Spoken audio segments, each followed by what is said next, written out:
We have a panel again of four individuals who've all played a significant role in this area of policy. I'm going to introduce them very, very quickly to you because all but one of them are not known to me either. We haven't had the chance to say hello, so hello everybody.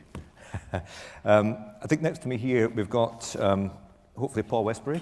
Yep, Paul is at Burro Happold. He has been involved in design and delivery of major engineering projects, including, listen to this, the London Olympic Stadium, Arsenal's Emirates Stadium, the Ascot Racecourse redevelopment, and the Aviva Stadium in Dublin, and not to mention the Millennium Dome. I think we can now mention the Millennium Dome. He's been named in the Times 100 top UK scientists, and amongst other honours has a silver medal for his outstanding contribution to his profession. We have at the far end Craig Mackenzie, who's Head of Sustainability Programmes at Scottish Widows Investment Partnership, a Scottish-based company with a global reach. Craig is Head of Sustainability at Scottish Widows Investment Partnership with a major focus on climate change mitigation, adaptation and implications for investors. We're interested to hear what Craig has to say in the context of investment policies, climate change, climate justice and the opportunities and the threats to business. He's a board director of the Institutional Investors Group on Climate Change and was at one time the first director of the Centre for Business and Climate Change at Edinburgh University. We've got Samantha Smith, who's, I don't know if you've got, I hope you have got the same biography that I've got. This is the most engaging biography, I think, in the portfolio. Samantha's a lawyer by training and a passionate climate advocate by choice. The leader of WWF's Global Climate and Energy Initiative, leading from the front to influence global policy and actions related to climate change and energy. She's worked in climate change issues for several decades. She was director of the Arctic Programme for WWF and spent a decade observing and experiencing the impact of climate change firsthand. Must have been cold, Samantha. Yes. You've also worked in the private sector and you've got a clearly an extensive range of experience in this field, so we look forward to hearing from you as well. The other individual up here in front of you is Alan Miller. Now, Alan will be known to many of you, perhaps not all of you, Professor Alan Miller, who is chair of the Scottish Human Rights Commission and is probably one of the most significant influencers and shapers of policy in Scotland on human rights. Well, undoubtedly is. And I suspect that this conference wouldn't have happened had it not been for Alan's innovative thinking over the last and very recent few years here in Scotland. Alan has been since 2007 the chair of the Scottish Human Rights Commission, being its first and continuing chair. Has a great combination of experience and expertise in human rights law, practicing in a local community law project right through to an international perspective, working with the United Nations and other bodies, including the Global Business Leaders Initiative on Human Rights. So I'm going to turn first, if I may, to Alan. Alan, you've heard this morning what's been said. There's been quite a lot of discussion about business and the role of business already this morning. I don't want to overplay this afternoon's session and make it only business, because I think the key seems to me emerging is the interrelationship of business, NGOs, politics, politicians and policymaking, and the field of human rights with which you have been so much engaged over the past many years. Could you talk us into this afternoon's session by just setting the scene about business, human rights, and how you have seen this developing and what you think the key issues are? Thanks, John. And you've got 2 minutes. Yeah, sure, no pressure. This has been a very good conference, and no small part thanks to your facilitating, John, but I think we're all getting a lot out of it. In terms of business, human rights, climate justice, I think the connection, and there are many, but the primary connection is that arguably climate change poses the greatest challenge of this century to the realization of human rights by all of us. And climate justice is the human-centered way of addressing the injustice of climate change and to ensure that rights to life, livelihood, ways of life are able to be realized. And I think from this morning's session and coming into this session, one of the questions is, how is it that Scotland can become a country for these times, for the 21st century? And what part can business, Scottish business, global business, play in these times to be a business that is for the 21st century, given that's the challenge that we all face. I think one preliminary thing I would say about the role of business, and I have worked, as you say, for many years, not least with Mary in the Business Leaders Initiative in Human Rights, trying to help businesses understand and operationalize their responsibilities to respect human rights in different parts of the world. I think today, in 2013, in this agenda, when we are recognizing that business has a huge part to play in the delivery of climate justice, that a preliminary point is that business has to recognize that for it to be accepted as a partner in this, that it has to exercise a great deal more humility than it has done up until now. The Scottish Human Rights Commission is very much internationally engaged with this and other topics, and discussions in Geneva, at the UN, and in New York about the post-2015 development agenda is that, looking back, and Farah from Bangladesh was saying this morning, the Millennium Development Goals and Goal 8, the global partnership, the role of business, government, etc., hasn't produced what it was expected to do. It was business as usual, far too much for businesses. Now there's an opportunity to learn that lesson, and in the wake of the financial crisis, civil society, and indeed more than civil society, is saying, yes, business does have a role, does have a responsibility, but it can't be business as usual. And if they are going to be a partner in delivering climate justice, which they have to be, then they have to accept that framework in which they come. Like Ian Marchant was saying this morning, business needs to be in the room. Yes, but it's not a boardroom. It's a room for humanity and addressing the problems of the 21st century. Very briefly, John, some of the things that I think are where business, along with economists, scientists, human rights activists, civil society, politicians have to engage in is maybe three things that I think are the asks that business will have to positively answer. One is that to be much more strategic, much more long-term, and align their business strategies to the post-2015 development agenda, a sustainable development agenda. A business that doesn't feel that it can do that or is incapable is not a business for the 21st century. So it's that shift in business outlook and away from short-termism that is a critical culture shift that has to take place. Secondly, I think then, and more in Scotland, there is a huge opportunity and a business case opportunity for the renewable energy sector with government certainty and policy assurance, which I think is given at the Scottish Government level, less so at the UK Government level, but to scale up the way in which the research and development and technology can be shared with the developing world, that it can exercise its right to development on a low-carbon path. And the leapfrogging of technology that we discussed this morning, I think, is critical. And the third, and just to conclude on this, one of the involvements I had with business over the last decade in helping them understand their human rights responsibilities, climaxed with the UN Human Rights Council adopting 2 years ago the UN Guiding Principles on Business and Human Rights. Now, there was no silver bullet identified. If a business does this, then that's all that need be done. But the closest to a silver bullet was to do due diligence, to do a human rights impact assessment on all business decisions, policies, and strategies. The Human Rights Council got to the point that all member states agreed on that, very much on the basis companies should do no harm. They should have an obligation to respect the rights of those that they impact upon.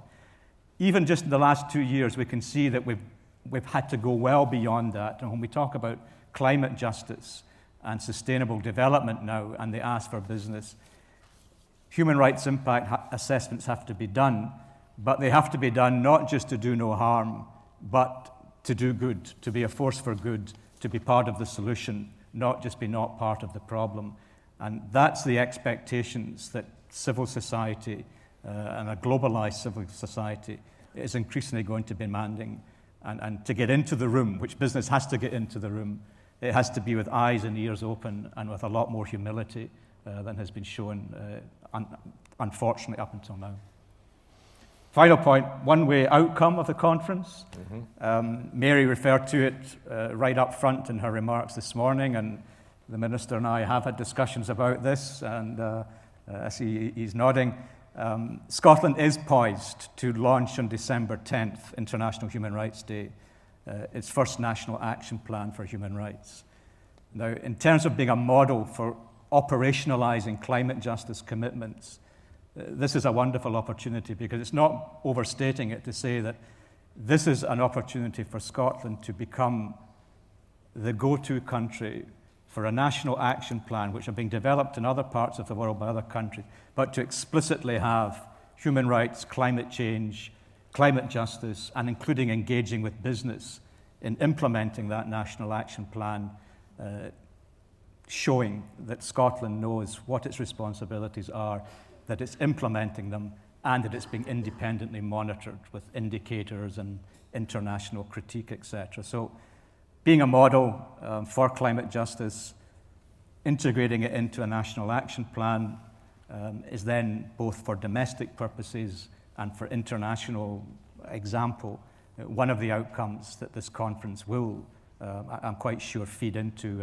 and the commitments that come out of this kind of conference and ideas will be very much then on the table when we finalise the national action plan over the next couple of months or so. Can I just pick up on that last point, Alan? One of the questions that's come in is about what happens locally. And let me just put it to you. What would climate justice look like to the residents of Dunby Dykes? Now, let's just take Dunby Dykes as being a place anywhere which is somewhat on the margins and not a part of this sophisticated discussion. Are the Scottish Government and energy companies listening to the poor when they have to balance heating in their homes and eating? If we can't do climate justice in the Royal Mile or any street in Scotland, can we claim to do it in Malawi or anywhere else? Yeah, climate justice is, it may be on a scale of threats to life, not of that proportion in Scotland than it is elsewhere in the world. We have to be quite realistic about that. But nevertheless, the same injustice pertains in that the poorest and most vulnerable and the least resilient are suffering disproportionately from the impacts of climate change in Scotland. So you mentioned fuel poverty. Floods is another. There's been interesting work done showing that those who are most subject to flooding of their properties tend to be in the lowest socioeconomic groups. And we know also that the insurance companies are making it increasingly difficult now for insurance to be got on homes which are seen to be high-risk flood damage. I think the UK is virtually unique in allowing market forces to determine whether you can have the right to security in your home. Other countries do not allow that kind of basic right to adequate housing to be subject to market forces, and instead the government accepts that that's part of the responsibility. And you could say climate justice or just good governance. Okay, Craig, can I turn to you next and assume that you're in some way representing business and the world of finance, and remind us of the question, how can climate finance be used demonstratively for the transformational flows in investment that we need to transform to a low-carbon economy? Just reminding ourselves of that whole issue about investment internally and it flows from north to south, to use a very poorly characterised example. And then a further point coming just now, businesses are getting off light, perhaps, but it's not always their fault. So there's two dimensions to that as well. I mean, how do you see it from the point of view of a businessman whose world is about investment and the flow of finance and this human rights agenda and humility of which Alan Miller speaks? Well, I certainly think it's clear that solving the climate problem is pretty fundamentally about investment flows. So the International Energy Agency has estimated that we need to spend something like $40 trillion over the next 30 years globally in transitioning from the economy we have now to a larger global low-carbon economy.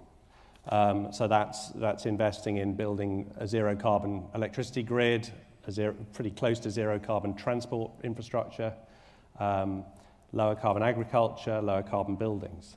And that costs a huge amount of money. So those flows need to happen if we're going to get to a zero carbon economy. And one of the really interesting things about that 40 trillion number is we're going to be spending most of that money anyway. So our energy infrastructure in this country is very old and needs to be replaced.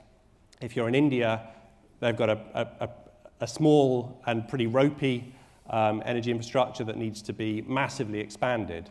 So whatever happens, we need to spend approaching $40 trillion over the next 30 years on building infrastructure.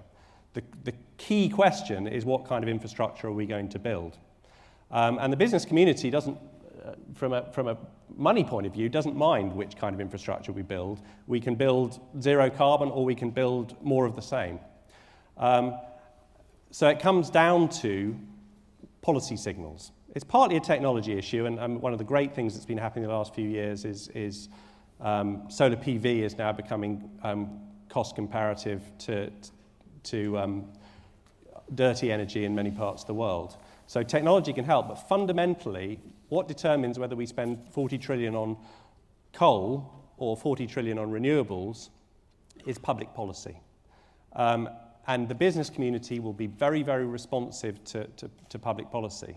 And I increasingly spend my time not just poring over annual report and accounts, but going to Brussels to talk to policymakers about what they're doing wrong and what they need to do right in order to unlock our... Scottish Widows has about 140 billion of assets. We want to deploy more of that money into low carbon in Europe. But we can't do that unless we have the right kind of public policy regime. And we're kind of getting there, but we're not really there yet. And the same goes for the US, the same goes for emerging economies. But I'm very confident we can get there, and we're seeing some kind of really surprising things beginning to happen. So everybody thinks, and I'm guessing many people in this audience will think, that China is the fundamental problem of climate change, and China is sort of building all these sort of one coal-fired power station a week, and they're going to keep doing that, and whatever we do in Europe, in Scotland, doesn't really matter because China's going to sort of blow it all out of the water with all this dirty power generation. Well, China has invested more in renewables in the last 3 years than the whole of Europe, twice as much as the US. China is the renewables powerhouse. And it is now closing down coal-fired power stations. I read an analyst report a few weeks ago that suggested that by 2016, Chinese coal demand will start falling. So there's a real sense of hope that this 40 trillion transition might just be getting going. But it's not going to do it without the policymakers. Now, we don't live in a command and control economy, which I suspect China is still to a great extent. You have presented this, Craig, if I may say so, as businesses being happy either way, and it depends upon policymakers setting out policy initiatives. What if somebody said to you, well, that's not good enough. We need business to take a lead and make these choices and actually show the policymakers that the businesses world can take a lead and make the choice? So I mean, clearly, at the margins, a company like Tesco can say, right, we're going to convert our vehicle fleet to biofuels or whatever, although there's an interesting question about the carbon benefits of biofuels, but they can do that. But that choice, and even if you add all the choices of the business community up, that really won't move the needle very much on the dial. What fundamentally needs to change is we replace our whole power sector with zero carbon power, and every country in the world needs to do that. So yes, business can do a bit of leading and can sort of break the path for innovation. And we do see most big companies do have these programs of low carbon. And I mean, Scottish Widows owns 2,000 properties in the UK, commercial buildings, and we have our voluntary program for upgrading all the buildings and investing in energy efficiency, and that helps. But fundamentally, to deal with the carbon problem, you need to change the grid. You need to change our whole vehicle fleet.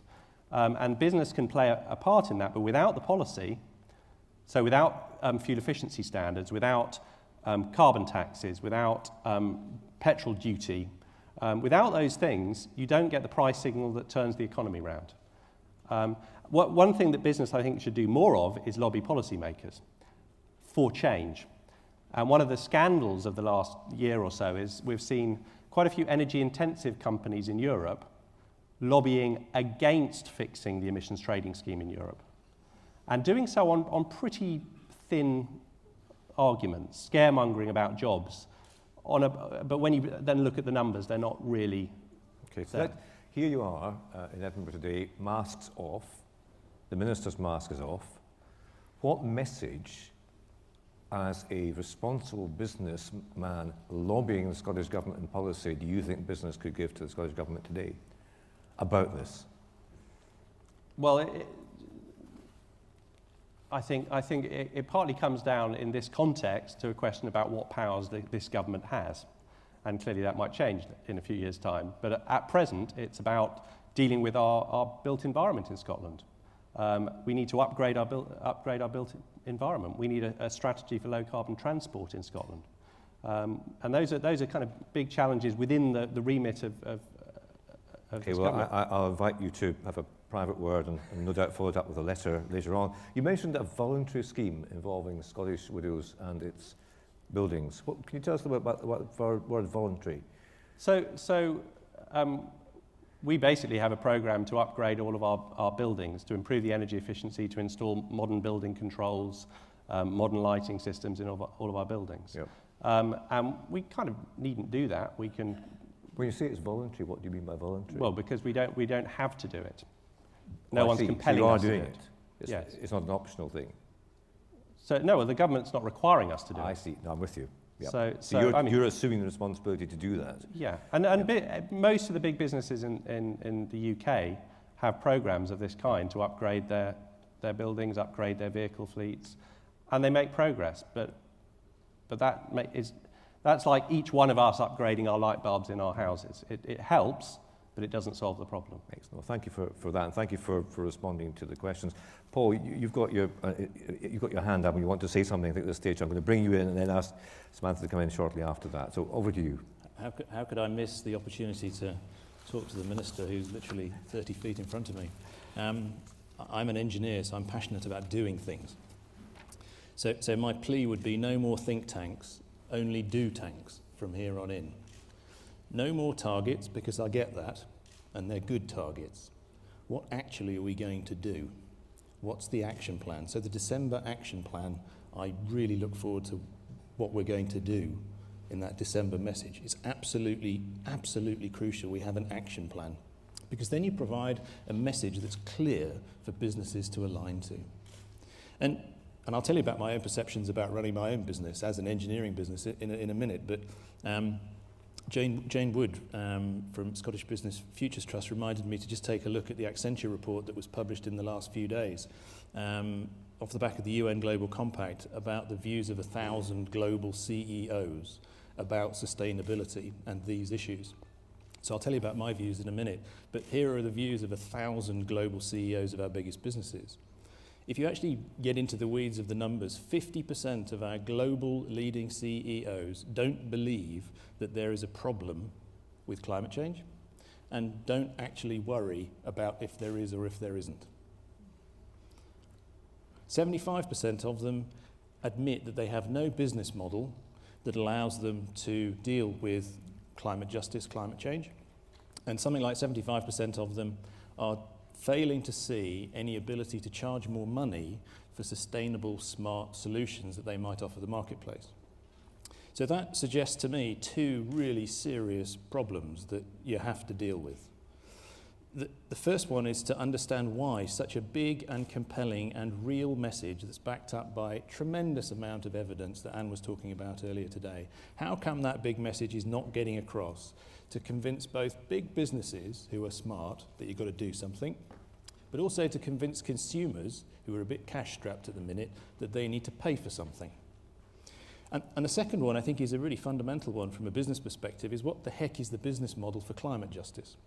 Because until you can work that out, how can I sit in front of my board and preach something? And I said I'd come back to that in a minute. But the first one about big message, I think, plays to something that Alan, you said. Constitutional models need to change to incentivise long-term thinking. And you have a terribly difficult job because the reality of what you have to achieve, what we have to achieve to hit those 2050 carbon targets is so hard. If you told the truth that I know, you almost certainly will never get re-elected. So there has to be constitutional change to incentivize long-term thinking and planning that drives real action that makes the change real, because it takes time. So you think it has to be constitutional change? Yeah, I think you need to understand a way in which you can get decision makers and policy makers to hang around after they make those big decisions for long enough to make it bloody happen. And to put that in context, we talk about climate justice, which means in the UK, in one particular area of fuel poverty, which is big. So 8 million households, DEC tell us, are in fuel poverty. That's about 1/3 of the total number of households in the UK. Average household energy prices today around about £1,500. People are up in arms because Ofgem are saying we need to invest £20 billion in infrastructure improvements to just keep the lights on. That isn't doing anything associated with low carbon, it's just keeping the lights on. National Grid are saying that's wrong, we need £30 billion because you're underestimating it. And let's say it's £30 billion, the actual increase in your £1,500 works out to be about 10%. People are up in arms. Fuel poverty is a major issue. How can we possibly afford a 10% increase? But here comes the elephant in the room. DEC are also now feeding in a small way around £8 to £9 billion worth of investment needs that consumers have to pay for to start to drive towards low carbon economies. The big sum that's not yet been talked about is the £100 billion that you actually need to spend in order to deliver that low carbon economy, which plays a bit to your point about the trillions of dollars that you need to drive into investment. And the harsh reality of that, plus wholesale gas price increases that outstrip the RPI by a factor of 2, means that if you take all inflation out of the equation, the £1,500 that consumers have to pay today becomes £3,000. So that's a very real problem, because if 1/3 of our households today in the UK are in fuel poverty, what happens when the price doubles? Because it has to. How do we deal with that? That's an action plan. And that needs bravery, because that's what you have to do in order to hit the target that we've all said we're going to hit. And how do you do that in a way that gets you re-elected so you can see through what you targeted? And I think that needs people to have a grown-up conversation about longevity in our political system. And I think the second point about the business model for climate justice, which I think is really key for businesses, and maybe not so popular to talk about, is I think there has to be a change in the economic model that we use. And I think this plays out into a lot of the points that you were making and some of the points from earlier today. The economic model that we have needs to shift from one that values wealth creation for a few or for an individual, and much more towards valuing those people who can create benefit for humanity. If you can work that out, then you start to incentivize people in a rather different way. And I tell you where we are today, because I told you I'd talk a little bit about my business. I run a fairly modestly sized, privately owned business, 2,000 people around the world. We invest our own money in what we do. I have no external shareholders. We're passionate about really smart triple bottom line solutions for buildings and cities. So we come up with smart solutions to solve big problems in buildings and cities. Because I know what we need to do, because I know the realities of the action plan that you have to drive through to get your targets delivered, that you have to deliver, otherwise there's a massive problem. And we haven't even talked about whether or not we can feed everybody over the course of this period of time. Because of that, I'll say a few things that I know a number of those 1,000 CEOs in that UN report would never have said. The first is that I charge more money than most of my competitors. And the second is that despite that, I make less money than most of my competitors. Now, the business world would immediately say, you're running an inefficient business, because they're working in a global economy that rewards wealth creation for the individual. And the reality of what we actually do is I get together with my partners who are equally passionate about solving triple bottom line, because that's the only way I can see you can solve it. And we say, you know what, we're going to push the right solution. We're going to employ people who are passionate about doing the same. We're going to make a difference. We need to be able to live well and employ people with good jobs. But I'm going to make a decision that we're going to target half the profitability of our nearest competitors, because it's the only way we know we can deliver it in the current global economic model, because the value of what we do is not currently recognized by governments and by consumers. And it's a halfway house, if you like, between a not-for-profit and an aggressive commercial business. And that is basically a decision we have to make, which is very close to charity. Is that how you want to solve your future problems that are going to threaten global well-being? I don't think so. And there is a knock-on. You reap what you sow. We talked earlier about the need to bring together people to collaborate, scientists, politicians, economists, business people. The most qualified people to facilitate that room are engineers, because they provide a wonderful bridge between humanity and science. But if you value wealth creation on an individual basis, too many bright people, including those who start off life as engineers, who can facilitate that conversation, end up being financiers, and no disrespect to some of my fellow panelists. They get drawn into financial services and away from engineering. And Engineering UK and the Royal Academy of Engineering will tell you today that with the current demand for UK engineering, we are currently failing to produce enough engineers in the UK by 50%. And that is based upon the real demand for UK engineering businesses today. So just think what happens in a future scenario in 10 years' time when the only thing you need is engineering to facilitate the conversation and to actually solve the problem. There are no engineers, because you don't have an economic model that values the work that they do. The only way it's successful, and our business is very successful, it has a very strong brand, and we're working all around the world to help solve these very problems, but the only way we get to do it is by making a conscious decision to earn less money. You cannot rely on that model to solve the intractable problems that you face today unless you change the economic model. So there's two really, really important things: constitutional change for long-term planning and shift the economic model to make a business case for businesses for climate justice. Okay, Paul, that was just terrific in all respects. Samantha, I'm going to ask you to comment on some of that and other aspects shortly. I'm just, though, going to feed in some of the feedback that we're getting. First of all, suggestion that Scotland should show an example to the developed world, be bold, accept the challenges head on, accept historical